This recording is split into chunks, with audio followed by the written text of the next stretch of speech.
That's what I'm talking about! Bears destroy the Giants 29-3 at home for possibly Matt Nagy's last career win as a head coach. Absolute domination in this one. Wow, let's talk about it. Well, the Giants are coming off a game in which they were tied 3-3 at halftime against the Eagles and proceeded to lose 38-10. So seeing that we ended up beating Seattle last week, I had high hopes for this one, actually. I actually was like, okay, we'll probably beat the Giants. They suck. They're starting Mike Glennon. Mike Glennon has not won a start since he started for the Bears 4 years ago against the Pittsburgh Steelers, who ended up going 13-3 that year and losing to Jacksonville in the divisional round. So yeah, Mike Glennon beat a 13-3 Steelers team in overtime. I don't know how he did it, but he did. And see, things got off to a great start on the first play from scrimmage. Mike Glennon can't hold on to the ball as Travis Gibson pops the ball out of Mike Glennon after he kills him, basically. And Bilal Nichols scoops it up and he gets tackled down at the 2-yard line. Needless to say, it's Dave Montgomery up the middle for 2 yards, and the Bears, less than, I think, 20 seconds into this game, if not less than 30 seconds into this game, have the lead and scored a touchdown, and they didn't even receive the kick. On the next drive, Giants get one first down, and 5 plays into the drive, Glennon decides to throw for the first time, and well, it's intercepted by guess who? Tashawn Gibson. So both Travis Gibson and Tashawn Gibson have big plays off of Mike Glennon in the first 5 minutes of this game. So Gibson returns this all the way inside the New York 30. So another really short field for the Bears. Bears offense almost completely stalls on this drive, by the way. But Matt Nagy, I don't know why he did it, but he went for it on 4th down on the Giants 4th and 2. We have been terrible on 4th down all season, but you know what? You have the ball like this. That's his logic. Why not? It's at the end of the year. It means absolutely nothing. Why not just go for it? And you know what? They actually converted. And Andy Dalton throws a touchdown pass to Darnell Mooney for the score. He scored his first career touchdown on a pass from Trubisky against the Giants last season. And this year he gets a touchdown pass or a touchdown catch from Andy Dalton against the Giants at home. Some bad football and punting was the next couple of drives from both teams before the Giants ended up using Saquon Barkley and running the ball to end up getting into a good enough position to kick a field goal. And exactly what they did would be the only points they would score in the entire game. Bears would then kick a field goal to go up 17-3. And then a very interesting play happened when the Giants got the ball. On the second play of the ensuing Giants drive, Angelo Blackson is able to get a tackle, and it was reviewed for a while, but they ended up concluding that it was a safety, so the Bears go up 19-3 and get the ball back and then kick another field goal. So it's 22-3 at half. And because Mike Glennon fumbled on the first play from scrimmage, the Bears get the ball to start the second half. Even better. Chance to go up some more, make this even more of a blowout, and that's exactly what they do. They methodically drive down the field, take about 5 minutes, go all 75 yards, and Montgomery plows it in with another 2-yard score, and that's how we reached the final score of 29-3, as the rest of the game had no points whatsoever, but one very important play. Well, there was another fumble, and then Dalton ended up throwing an interception, but then again, it's already 29-3. It's really insignificant at this point. Bears leading by 26. They're up by 4 scores. But about halfway through the 4th quarter, Mike Glennon gets sacked. Not by anyone. He's sacked by Robert Quinn. And with that sack, Robert Quinn officially breaks the Bears' single-season all-time sack record.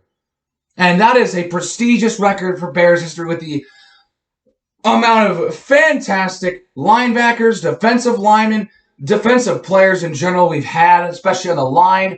And for Robert Quinn to break that with his 18th sack of the season is nothing short of spectacular. Glennon would actually fumble on the play. I mean, the Giants recover and turnover on downs, but I mean, that is the sack. That's it. That's it. Robert Quinn breaks the single-season sack record for the Bears. That's crazy. Especially for someone who last year got only 2 sacks all season, right after Pace gave him a massive payday.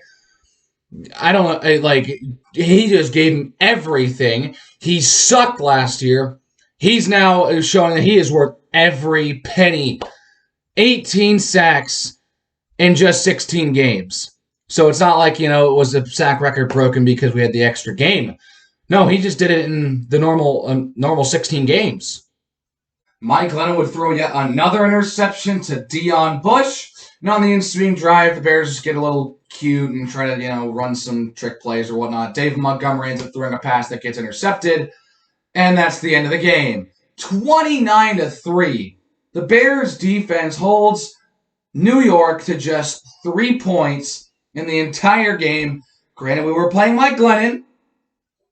But I think with Daniel Jones, and we probably would have won this game too. Especially if they were going to continue, if they were going to play like this today, regardless. But yeah, just a fantastic effort by this team. It's probably going to be Matt Nagy's last win as a head coach because we play the Vikings next week, and he'll be fired after that. We all know this. This is pretty much old news at this point.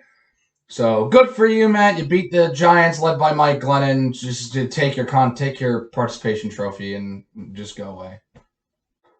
The Bears' defense held the Giants' offense to -6 passing yards. Yes, a team comprised of average Joes like you and me had more passing yards today than the Giants did in a professional game. They couldn't even have positive net passing yards. That is the worst performance all year. And, this is coming from a team who has terrible offense, who sometimes can have terrible offensive games. I think in the game against Cleveland, we had just 1 net passing yard. But you know what? Last time I checked, 1 is a positive number, and -6 is a negative number. So therefore, 1 is bigger than -6. How many more times do we need to say it? Mike Glennon sucks. I don't know why Ryan Pace signed him for like $18 million. Guaranteed. And then ended up drafting Mitch Trubisky and having Mike Glennon be his mentor. Like, it was just a stupid decision. But you know what? Mike Glennon with that contract is set for life. I mean, he got $18 million. He's set for life. So he probably does not care that he sucks. He gets laughed at, whatever. But you know what? He's got a good life.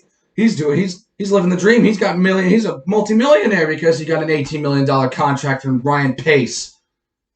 Evan Engram was the leading receiver for the Giants with 1 reception and 12 yards.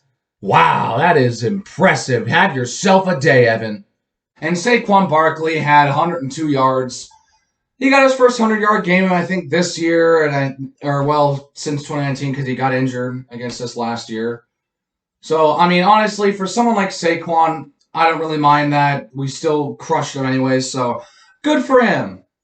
I think one of the funniest parts about this game is that time of possession was pretty much equal. Both teams had the ball for approximately 30 minutes, and yet the score was still a 4-score game.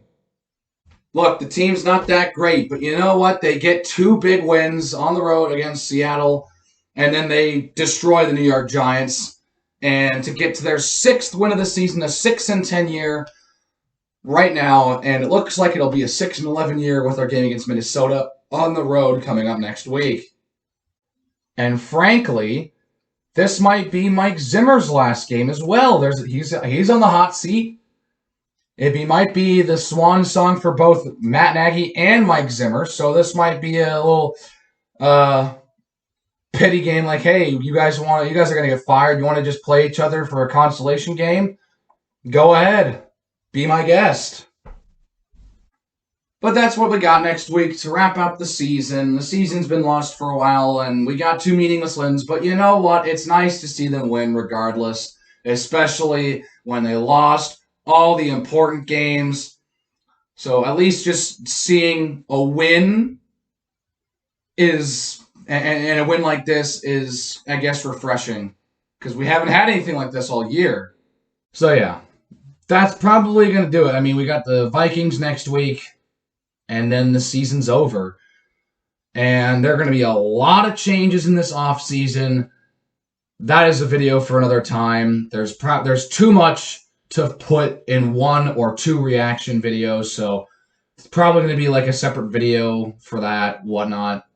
But this offseason is going to be very interesting. Who knows what's going to happen? We know Nagy's going to be fired, but what about the rest of the staff? Pace is looking like he's probably also going to get fired, so we don't know what's going on at Hallis Hall. Hallis Hall is going to have a big change this offseason. So yeah, we wrap up the season on the road in Minnesota yet again. That's going to do it for me here. If you liked it, hit the like button, hit the subscribe button, and I will see you guys next time. Take care.